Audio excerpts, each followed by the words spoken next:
ઓમ શ્રી ગણેશાય નમઃ. જય શ્રી કૃષ્ણ મિત્રો.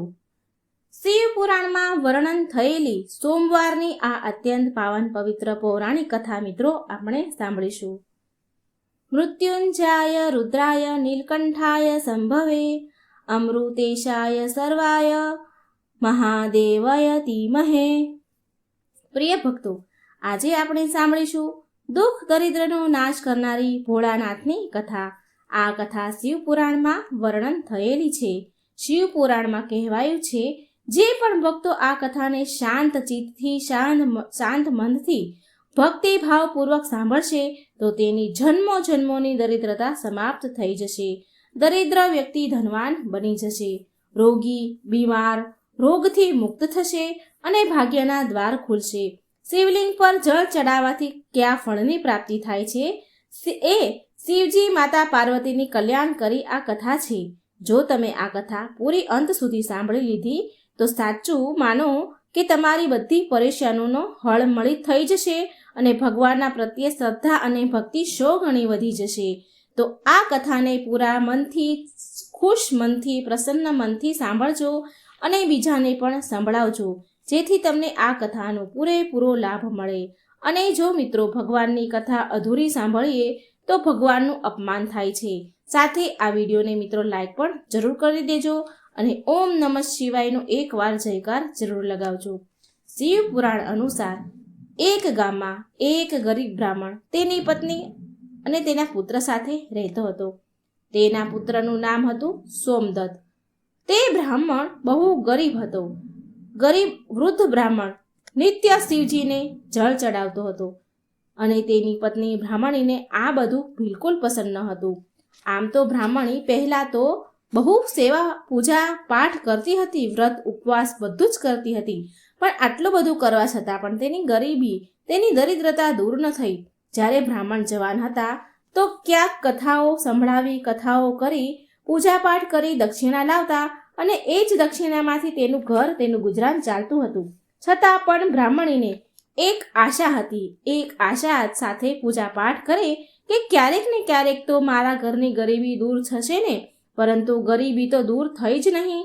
હવે તો બ્રાહ્મણ વૃદ્ધ થઈ ગયા. તેની અંદર એટલી શક્તિ ન હતી કે તે ક્યાંક કથા કહેવા જાય, પૂજા પાઠ કરવા જાય. હવે તો તે બીમાર રહેવા લાગ્યા. વૃદ્ધ થયા એટલે શક્તિ ન હોય. ઘરમાં તો કમાવા વાળું કોઈ હતું નહીં. બ્રાહ્મણનો દીકરો સોમદત્ત ગુરુકુળમાં ભણતો હતો. હવે તો બ્રાહ્મણીના ઘરમાં ખાવાના ફાફા પડી ગયા તો તેને બહુ ક્રોધ આવતો. પૂજા પાઠ કરવાનું એણે એટલે છોડી દીધું અને બ્રાહ્મણને પણ પૂજા પાઠ કરવાનું ના કહેતી હતી અને એવું કહે કે ભોળાનાથ અને અન્ય દેવી દેવતાઓની પૂજા કરતા કરતા વૃદ્ધ અવસ્થા આવી ગઈ, ગઢપણ આવી ગયું, પણ ભગવાનને આપણી ગરીબી દૂર ન કરી. હવે તો ઉપરથી એક અન્નના દાણા માટે તરસી ગયા છીએ. ખાવાના તો ફાફા પડી રહ્યા છે. અરે, મારી જ મતી મરી ગઈ હતી કે મેં દિવસ રાત ઉપવાસ કર્યા, જપ તપમાં મારું શરીર સૂકવી નાખ્યું. હવે શું આપશે તમારો શિવ, જે તમે શિવલિંગ પર જળ ચડાવી રહ્યા છો? આવી રીતે બ્રાહ્મણની પત્ની બ્રાહ્મણને કહે.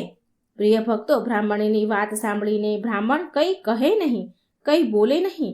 તેને તો તેના આરાધ્ય ભોળાનાથ પર પૂરેપૂરો વિશ્વાસ હતો. હવે તો બ્રાહ્મણનો પુત્ર સોમદત્ત તેની પૂરી શિક્ષા કરીને ગુરુકુળથી પાછો તેના ઘરે આવી ગયો અને તેની માતા પિતા સાથે તેની સેવા કરવા લાગ્યો. એક દિવસની વાત છે. સોમદત્ત શિવજીના મંદિરમાં પૂજા પાઠ કરી રહ્યા હતા તો શિવ મંદિરમાં શિવ ભક્તોને શિવ કથા સંભળાવી રહ્યા હતા. સોમદત્ત શિવ કથા કહેતા એવું કહે છે કે જે ભક્ત ભગવાનની કથા સાંભળે છે તેના મનમાં જે કંઈ ઈચ્છા હોય છે તે ભોળાનાથ તેની મનોકામના જરૂર ને જરૂર પૂરી કરે છે. પ્રિય ભક્તો, સોમદત્તની આ બધી જ વાતો મંદિરમાં પૂજા કરવા આવેલા તે રાજ્યના રાજા સાંભળી રહ્યા હતા. એણે આવી વાત સાંભળી અને એણે આ વાત બહુ સારી લાગી. તેને સોમદત્તની આ વાત બહુ ગમી ગઈ. તેણે સોમદત્તને તેની પુત્રી રાજકુમારીને કથા સંભળાવવા માટે નોકરી પર રાખી લીધો સોમદત્તને. હવે સોમદત્ત રોજ રાજાની છોકરીને કથા સંભળાવવા મહેલ જતો હતો અને ત્યાં દક્ષિણામાં જે પણ મળે એનાથી તેના ઘરનું પાલન પોષણ થતું હતું. એનો પોષણ કરવા લાગ્યો. આમ છતાં પણ પેલી એની માતા બ્રાહ્મણી ખુશ ન હતી. તે એવું કહે કે મને મારા દીકરાના ભવિષ્યની ચિંતા છે. આપણું જીવન તો જેમ તેમ કરીને કપાઈ ગયું, પણ મારા પુત્રનું જીવન હજી બાકી છે. આપણા મર્યા પછી તેનું શું થશે? આવી રીતે એના પતિ બ્રાહ્મણને વાત કરે છે કે આપણી ભક્તિ પૂજા પાઠનું ફળ લાગે છે ક્યારેય નહીં મળે. શું ભોળાનાથને મારું દુઃખ દેખાતું નહીં હોય? મારો પુત્ર રાજાના ઘરેથી જે પણ લઈને આવે છે, માનો એમાંથી આપણા ઘરનું ગુજરાન તો ચાલી જાય છે, એનાથી આપણા પરિવારનું પેટ તો ભરાઈ જાય છે, પણ બીજી આવશ્યકતા કેવી રીતે પૂરી થશે? ઈશ્વરે તેની આંખો કેમ બંધ કરીને રાખી છે? શું મારા પુત્રને પણ આપણી જેમ જ ગરીબીમાં જીવવું પડશે? પ્રિય ભક્તો, બ્રાહ્મણ અને બ્રાહ્મણીની આ કરુણ પોકાર જ્યારે માતા પાર્વતીએ સાંભળી તો તેણે શિવજીને કહ્યું કે હે દેવ, હે મહેશ્વર, તમે તો સર્વજ્ઞ છો. તમે કેમ આ બંનેની પરીક્ષા લઈ રહ્યા છો? બ્રાહ્મણ તમારો પરમ ભક્ત છે. હવે તમે એના દુઃખનો નાશ કરો પ્રભુ, નહીં તો કોઈ પણ બ્રાહ્મણ તમારી પૂજા પાઠ કરવાનું બંધ કરી દેશે. ક્યાંક એના મનમાં તમારા પ્રત્યેનો શ્રદ્ધા વિશ્વાસ સમાપ્ત ન થઈ જાય. ભોળાનાથ બોલ્યા, દેવી તમે ચિંતા ન કરો. મેં તેના ભાગ્ય ઉદયનો બીજ તો પહેલેથી જ રોપી દીધો છે. હવે આપણે બેવને સાથે લક્ષ્મીજી અને વિષ્ણુજીને લઈને બ્રાહ્મણના ઘરે જવાનો સમય આવ્યો છે. મારી કૃપાની સાથે એ બ્રાહ્મણ દંપતી વિષ્ણુજી અને લક્ષ્મીજીની કૃપાના પણ પાત્ર છે. બંને પતિ પત્નીએ આપણા બંનેની પૂજા એક સાથે કરી છે. હે દેવી, પૃથ્વી પર જઈને આપણે શિવ લીલા કરવાની છે. ચાલો તૈયાર થઈ જાઓ. હવે શિવજી પાર્વતી સાથે નંદી પર સવાર થઈને વૈકુંઠ લોકમાં ગયા, જ્યાં ધ્યાનનિધિ દયાનિધિ ભગવાન વિષ્ણુ શેષનાગની સૈયા પર બિરાજમાન હતા. માતા લક્ષ્મી તેના પગ દબાવી રહ્યા હતા. ત્યારે શિવજીએ વિષ્ણુ ભગવાનને પૃથ્વી પર જવા કહ્યું તો વિષ્ણુ ભગવાન બોલ્યા, હે દેવી લક્ષ્મી, ચાલો આપણા ભક્તના ઘરે જવાનો સમય આવી ગયો છે. હવે ચારેય દેવી દેવતા સાધુના વેશ ધારણ કરીને પૃથ્વી લોક પર બ્રાહ્મણના ઘરે પહોંચી ગયા અને અલખ જગાવી અને બોલ્યા, અલખ નિરંજન, અલખ નિરંજન. ઘરમાંથી વૃદ્ધ બ્રાહ્મણ બહાર નીકળ્યા અને એણે પ્રણામ કર્યા એ સાધુને. તો એ સાધુ વેશધારી ભગવાન શિવ અને ભગવાન વિષ્ણુ બોલ્યા, અમે રાત્રિ તમારા ઘરે વિશ્રામ કરીશું. આ સાંભળી બ્રાહ્મણ પુત્ર સોમદત્તે અતિથિ દેવો ભવ ઉચ્ચારણ કર્યું અને કહે છે કે મહારાજ, મારા ઘરે દક્ષિણામાં મળેલા મને દાળ ભાત વગેરેથી અમારા ભોજનની પૂર્તિ થાય છે. માટે હું એક સમયના ભોજનની વ્યવસ્થા તમારા માટે કરી શકું છું. તો સાધુઓએ એને એક વાસણ આપીને કહ્યું કે એ દાળ ભાત આ વાસણમાં બનાવો તો આપણા બધાનું 2 સમયનું ભોજન બની જશે.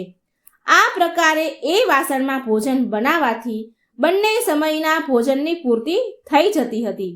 બીજા દિવસે પ્રાતઃકાળે સવારે સોમદત્ત જવા લાગ્યો તો સાધુ રૂપી ભગવાન શિવ પૂછે છે, હે પુત્ર, તું ક્યાં જઈ રહ્યો છે? એટલે એણે કહ્યું, સોમદત્ત કહે છે કે સાધુ મહારાજ, હું રાજાની પુત્રીને રાજકુમારીને કથા સંભળાવવા જઈ રહ્યો છું. તો સાધુ બોલ્યા કે તું કથા સંભળાવ્યા બાદ રાજાની પુત્રી રાજકુમારીને એવું પૂછજે કે તું કઈ અભિલાષાની આશાની પૂર્તિ માટે આ કથા સાંભળી રહી છે. હવે સોમદત્ત રાજકુમારીને કથા સંભળાવ્યા પછી એ પ્રશ્ન પૂછે છે કે તમે કઈ અભિલાષાની પૂર્તિ માટે કથા સાંભળો છો?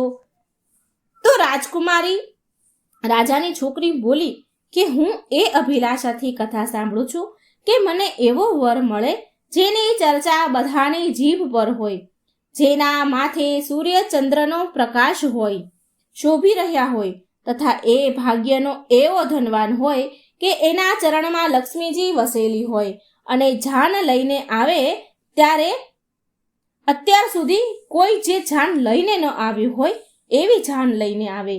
તો પ્રિય ભક્તો, હવે સોમદત્ત પાછા ઘરે આવીને રાજકુમારીની બધી જ વાત એ સાધુને કહે છે.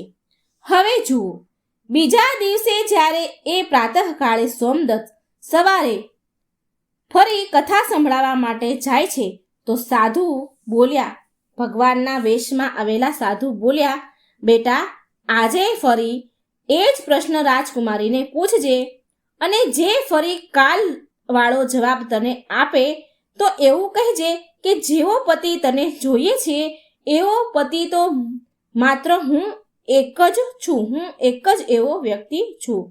આવું કહીને ભાગીને આવતો રહેજે.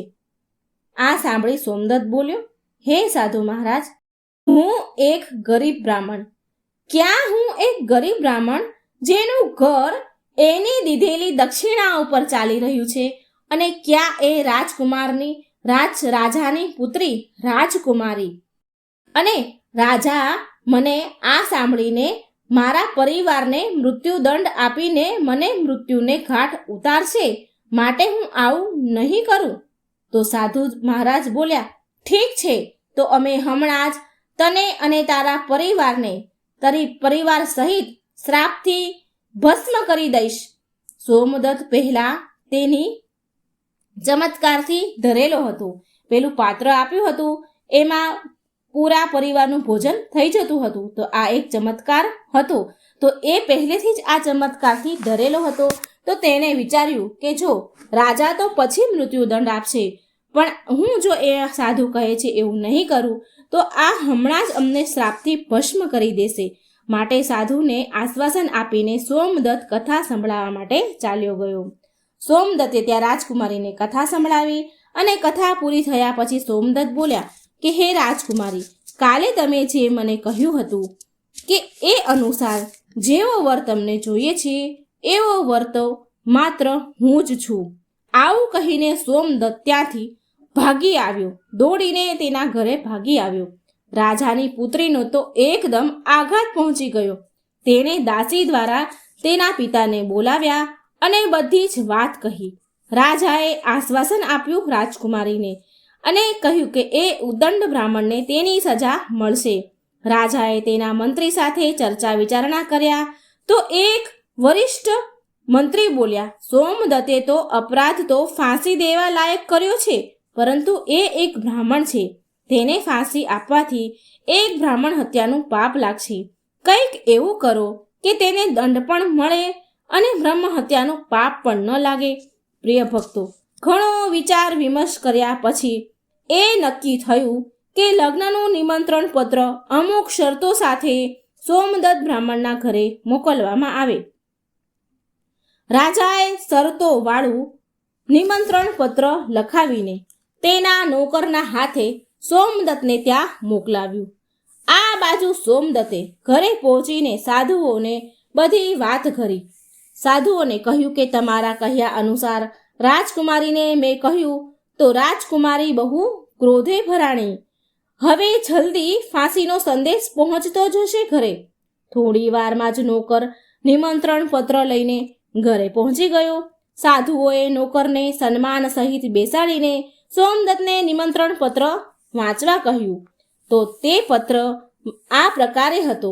સોમદત્તે પત્ર વાંચ્યો કે હે બ્રાહ્મણ પુત્ર, અમને તારા લગ્નનો પ્રસ્તાવ મંજૂર છે, પરંતુ સાથે સાથે અમારી અમુક શરતો પણ છે.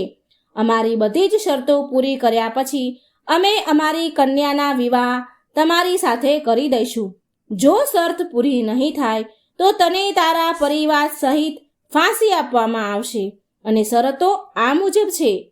પહેલી શરત એ છે કે જાનમાં આવેલા જે બધા જાનૈયા છે, જાનૈયા માટે જાનના ઘર એટલે કે જાનૈયાના ઉતારા તથા બનાવેલા તંબુ જાનૈયાથી ભરેલા હોવા જોઈએ. જાનૈયા માટેના બધા ઉતારાઓ, બધા ઘર અને બધા બનાવેલા તંબુઓ ખાલી ન હોવા જોઈએ. બધા જ ભરેલા હોવા જોઈએ, એક પણ તંબુ ખાલી ન રહેવો જોઈએ.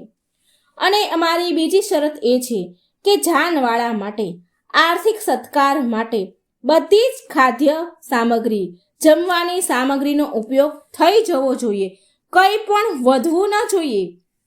અને અમારી ત્રીજી શરત એવી છે કે એવી અદ્ભુત જાન આવવી જોઈએ કે જેની પ્રશંસા બધા વ્યક્તિના જીભ પર હોય. હવે જાન આવવા બાદ જો કોઈ પણ શરત અધૂરી હશે તો જાનમાં આવનારા બધા જ લોકોને ફાંસી આપવામાં આવશે. પત્ર વાંચીને તો સોમદત્તનો પરસેવો છૂટી ગયો, ડરીને ધ્રુજવા લાગ્યો. સાધુઓ બોલ્યા, તું ડર નહીં પુત્ર, નોકરને ભોજન ખવડાવી પત્રનો ઉત્તર આપીને વિદાય આપો અને પત્રમાં લખો કે તમે વિવાહની તૈયારી કરો અને આ દિવસે અમે જાન લઈને આવીએ છીએ.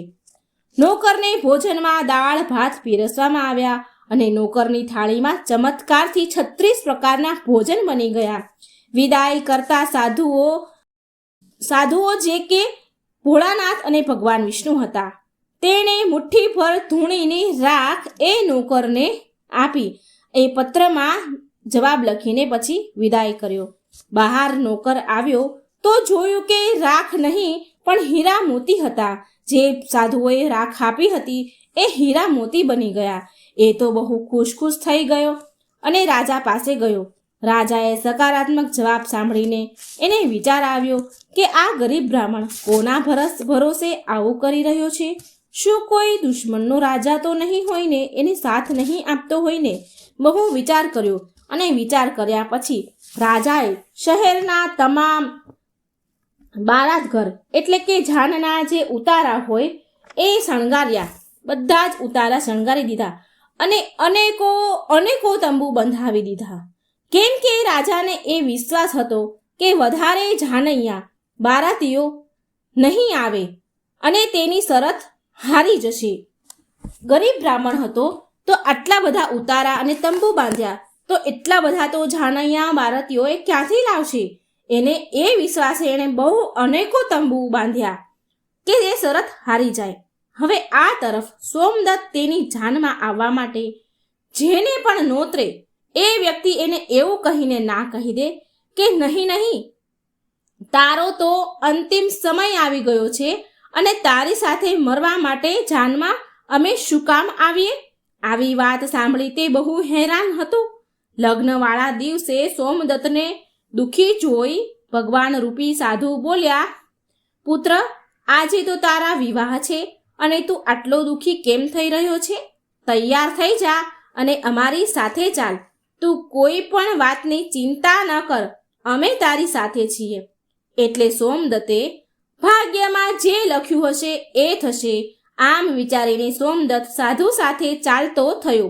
ભગવાન શિવજીએ જાનમાં આવવા માટે બધા જ દેવી દેવતાઓને મનુષ્યના રૂપમાં આમંત્રિત કર્યા તથા ભૂત પ્રેત અનેક ગણોને પણ લગ્નમાં બોલાવી લીધા. જેના કારણે સજાવેલા જાનૈયાના ઉતારા બધા જ તંબુ ભરાઈ ગયા અને ઉપરથી તેમ છતાંય અમુક જાનૈયા તંબુ વગરના જ રહી ગયા. ઉતારામાં એ બધાને જગ્યા ન મળી અને રાજા પાસે સૂચના મોકલવામાં આવી કે જાનૈયાઓ માટે ઉતારાઓ બીજા તૈયાર કરાવડાવો, બીજા ઉતારાઓનો, બીજા તંબુઓનો પ્રબંધ કરવામાં આવે, આવી સૂચના મોકલાવી. અને આવી સૂચના મળવાથી રાજાએ વિચાર કર્યો કે ક્યાંથી આટલા જાનૈયા આવી ગયા, મારે જઈને જોવું જોઈએ. રાજા તો ઉતાવળે ત્યાં પહોંચ્યા. રાજાને આવતા જોઈને શુક્લ ને શનિદેવને ભગવાન શિવે બાળકના રૂપમાં બનાવી દીધા. ભગવાન શિવે એમને બાળકનું રૂપ ધારણ કરાવી દીધું અને ભૂખના કારણે રડાવા લાગ્યા. ભગવાન શિવે શનિદેવને બાળકનું રૂપ બનાવ્યું, બહુ બધા લોકોને બાળકનું રૂપ બનાવડાયું અને ભૂખના કારણે રડતા હોય એવું કરવા લાગ્યા. એ બાળકો ખૂબ જોરથી રડતા હતા. રાજાએ એ બાળકોને રડતા જોઈને પૂછ્યું, એ સાધુ મહારાજને પૂછ્યું, આ બાળકો કેમ રડી રહ્યા છે? તો સાધુ રૂપમાં શિવજી બોલ્યા, હે રાજન, આ બાળકોને બહુ ભૂખ લાગી છે. રાજાએ એ બાળકોને ખાવા માટે મોકલી દીધા. જ્યાં રસોઈ તૈયાર કરવામાં આવી હતી આટલા બધા વિશાળ જાનૈયાઓ માટે. થોડા સમય પછી રાજાના કર્મચારીઓ રાજા પાસે આવ્યા અને કહે છે કે એ 2 બાળકો તો બધું જ ભોજન ખાઈ ગયા અને હજી પણ ભૂખ ભૂખ કરતા કરતા બૂમો પાડી રહ્યા છે, રડી રહ્યા છે. કેટલું બધું ભોજન બનાવવામાં આવ્યું હતું, એ બધું જ ભોજન આ 2 બાળકો જ ખાઈ ગયા છે. આ સાંભળીને રાજા તો થોડી વાર હેરાન થઈ ગયો, બહુ આશ્ચર્યમાં પડી ગયો અને હવે બધું ભોજન ખાઈ ગયા. આટલું બધું ભોજન એકસાથે તૈયાર કેવી રીતે થાય? તો એ રાજા ચિંતામાં પડી ગયો. હવે તેનો ઘમંડ એનો તૂટ્યો. તેણે તેનો ઘમંડ ત્યાગીને સાધુ સામે નત મસ્તક નમાવી કહ્યું, હે મહારાજ, હે સાધુ મહારાજ, હવે મારી લાજ, મારી આબરૂ તમારા હાથમાં છે.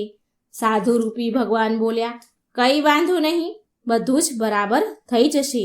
તું ઘરે જઈને જાનના આગમનની, જાનના સ્વાગતની તૈયારી કર. રાજાએ શહેરને બહુ સુંદર રીતે શણગાર્યું. બધી જ જગ્યાએ ફૂલો, ઝાલરોથી આખું શહેર એક દુલ્હનની જેમ શણગારી દીધું. સોમદત્ત પણ વરરાજાના વસ્ત્રમાં એક રાજકુમારની જેમ સુંદર દેખાઈ રહ્યો હતો. સાંજનો સમય થયો. સાંજના સમયે તેને એક સુંદર રથમાં બેસાડવામાં આવ્યો. રથની આગળ અનેક પ્રકારના બેન્ડ બાજાવાળા, નગારાવાળા નાચતા ગાતા હતા. વરરાજાના મસ્તકને ચંદ્ર અને સૂર્ય ભાતી સજાવ્યું. જાનૈયાઓ હાથમાં મુદ્રાઓ લઈને એકબીજા પર આમ તેમ ઉડાડી રહ્યા હતા. ખૂબ પૈસા, ખૂબ મુદ્રાઓ, સોનાની મુદ્રાઓ ઉડાડતા હતા. જાનનું આવું અદ્ભુત દ્રશ્ય જોઈને લોકો આપસમાં એકબીજા સાથે વાતો કરવા લાગ્યા. આ બ્રાહ્મણના ભાગ્ય તો જુઓ, આના મસ્તક પર ચાંદ, સૂરજ અને ચારે તરફ લક્ષ્મી ઉડાડવામાં આવી રહી છે. માનો કે કોઈ મોટા રાજાની જાન નીકળી હોય. આવી જાન તો અમે અમારા જીવનમાં ક્યારેય નથી જોઈ અને ના તો આગળ જોવાની ઉમ્મીદ છે કે આવી જાન જોવા મળશે. આ ભાગ્યનો બહુ મોટો ધનવાન છે.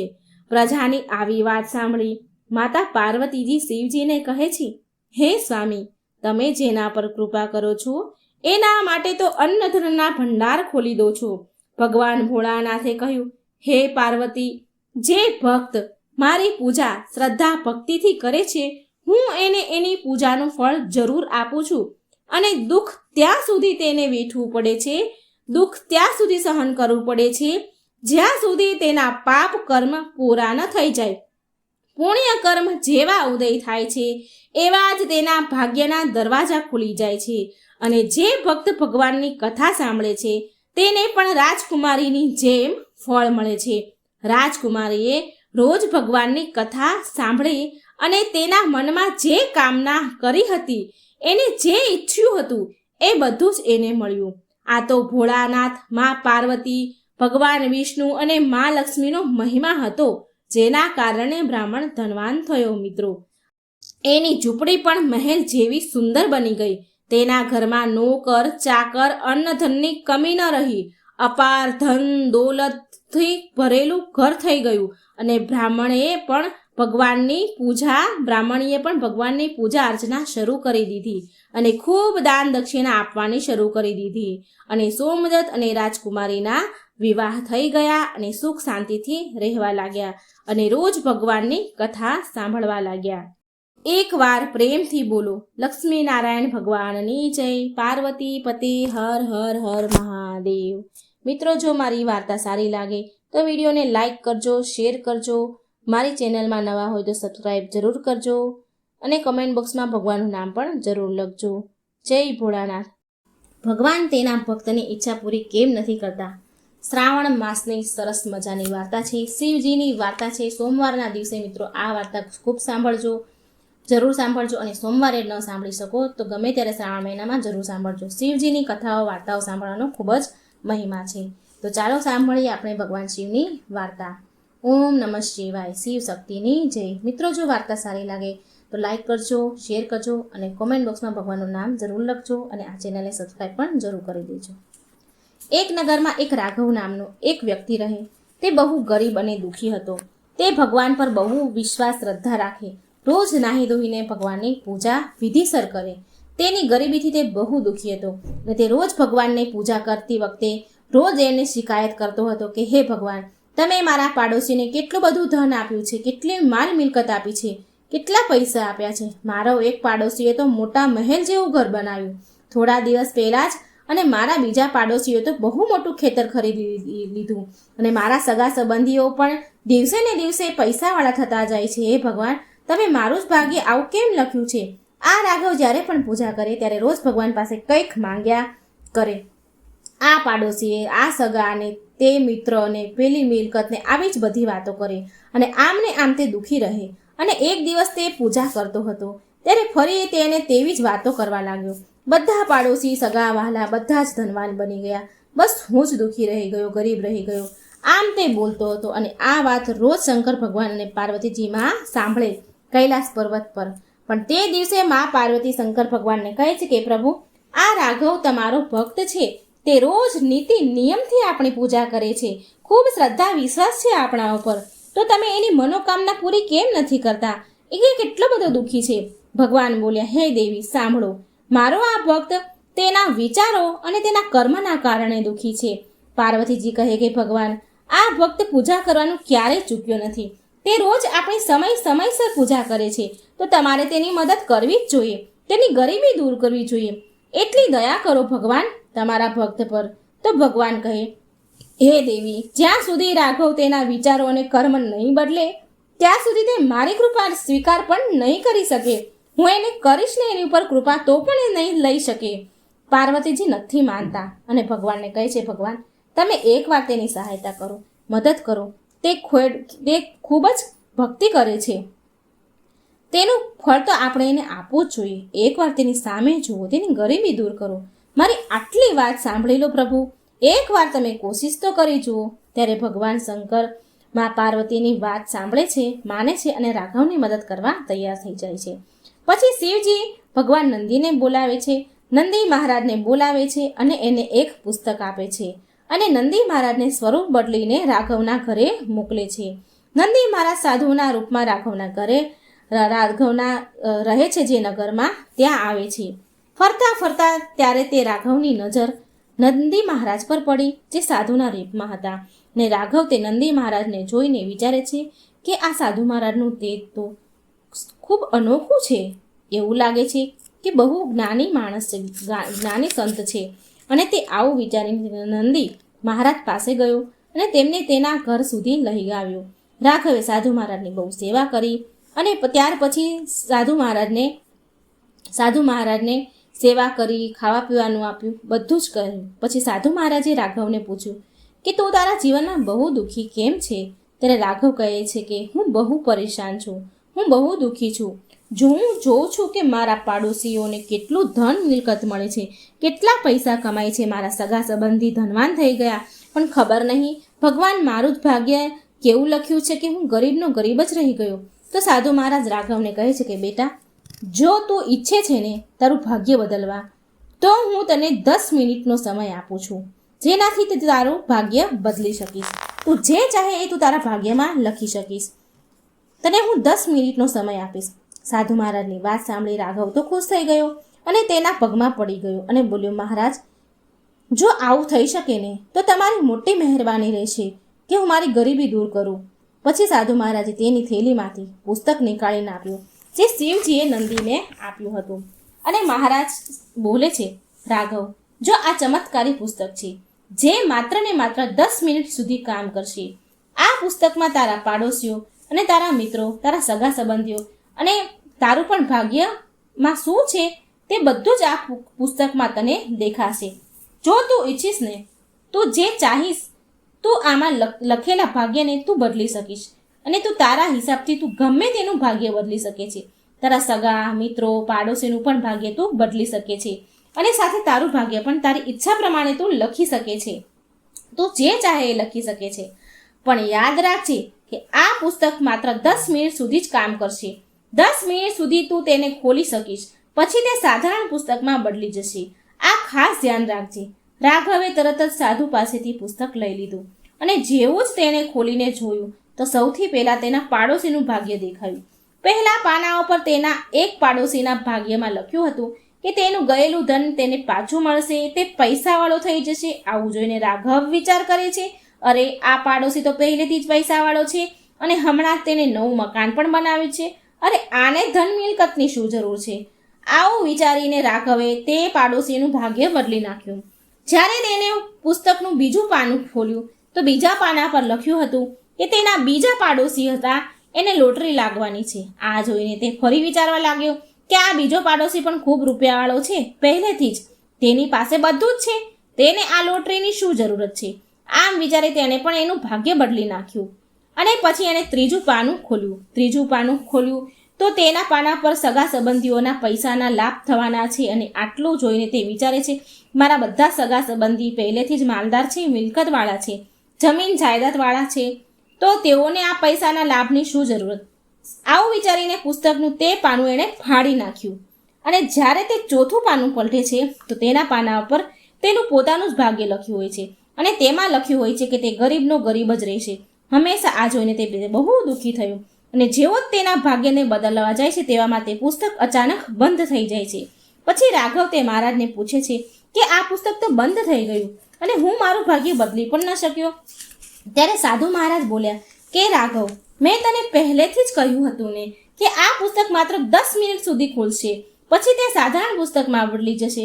પણ તે તારો આ 10 મિનિટનો સમય બીજાના અહિત માટે, નુકસાન માટે ઉપયોગ કરી લીધો. તારા આ બીજાના અહિત કરવાની ભાવના, બીજાનું ઝેર કરવાની નિયત, એ તારું ભાગ્ય માટે તું તારું ભાગ્ય બદલી ન શક્યું. બીજાની આ ઉપર ખરાબ નિયત રાખી તે એમાં તે તારો ભાગ્ય બદલવાનો સમય તે વ્યર્થ કરી નાખ્યો.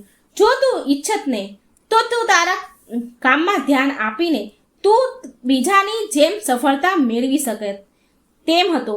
તારું ભાગ્ય બદલીને તું પૈસા કમાવી શકતો હતો. તારા ભાગ્યમાં તું જે ચાહે તું લખી શકતો હતો. પણ તે તારું ભાગ્ય લખવાને બદલે તે બીજાના ભાગ્યને બદલ્યા. પણ તે તો તારા કામમાં ધ્યાન જ ના આપ્યું અને બીજાની કામયાબી, સફળતા જોઈને બળતો જ રહ્યો. અને આ જ કારણથી તારી ગરીબી છે. ગરીબીનું કારણ પણ તારું આ જ છે. પછી તે સાધુ મહારાજ તે પુસ્તક લઈ લે છે અને ભગવાન પાસે આવી ગયા. ત્યારે શંકર ભગવાને મા પાર્વતીજીને કહ્યું કે દેવી, તમે જોયું ને કે મારી મદદ કરવાથી પણ રાઘવનું ભાગ્ય તે બદલી ન શક્યું. પાર્વતીજી, તમને ખબર છે કે આ સંસારમાં જેટલા પણ મનુષ્ય દુઃખી છે તે માત્ર તેના કર્મ અને તેના વિચારોના કારણે છે. તે મનુષ્ય તેના કામ પર ધ્યાન નથી આપતા અને બીજાની સફળતા ઉપર બળે છે, ઝેર કરે છે, ઈર્ષા કરે છે, તેનો કિંમતી સમય બરબાદ કરી નાખે છે. હું પણ ઘણીવાર મારા ભક્તોની મદદ કરવા માંગુ છું, પણ મારા ભક્ત આ ભૂલના કારણે મારી કૃપાને સ્વીકારી શકતા નથી અને પછી તે છેલ્લે ભગવાનને દોષ આપે છે કે ભગવાન અમારા ઉપર કૃપા નથી કરતા, ભગવાન અમારા ઉપર દયા નથી કરતા. પણ તે તેના કર્મોના કારણે મારી કૃપાને જોઈ નથી શકતા. અને મિત્રો, આવું બને છે બી ખરી. મિત્રો, આવું જ કારણ આપણી અસલ જિંદગીમાં હોય છે. આપણે આપણા કામમાં ધ્યાન આપ્યા વગર બીજાની સફળતા ઉપર ધ્યાન આપીને આપણો કિંમતી સમય બરબાદ કરીએ છીએ. ભગવાન સામે ભગવાન આપણને ઘણી બધી તકો એવી આપે છે કે આપણે તેના ઉપર ધ્યાન આપીએ તો આપણે આપણું ભાગ્ય પણ બદલી શકીએ. પણ આપણે આવું નથી કરતા અને છેલ્લે આપણે ભગવાનને દોષ આપીએ છીએ. ભગવાન આપણી પર દયા નથી કરતા, સામે નથી જોતા. મિત્રો, ભગવાન તો સમદ્રષ્ટિથી, ભાવનાથી જુએ છે. દરેક માણસને ભાગ્ય બદલવાની તક આપે છે અને જે માણસ તે તકને, મોકોને પારખી લે છે, તેના ઉપર ખરો ઉતરે છે, તે તેનું ભાગ્ય બદલી નાખે છે. અને જે ભગવાનની આપેલી તકોને ઓળખી નથી શકતા, તે તકને ગુમાવી દે છે, તો તે હંમેશા દુઃખી અને ગરીબ જ રહે છે. તો મિત્રો, સાંભળ્યું ને કે ભગવાન એના ભક્તની ઈચ્છા પૂરી કેમ નથી કરતા, ગરીબી કેમ રહે છે. તો મિત્રો, સરસ મજાની વાર્તા તમને ગમી હોય તો વિડીયો લાઈક, શેર કરજો, ચેનલને સબસ્ક્રાઈબ પણ જરૂર કરજો. જય શ્રી કૃષ્ણ, રાધે રાધે.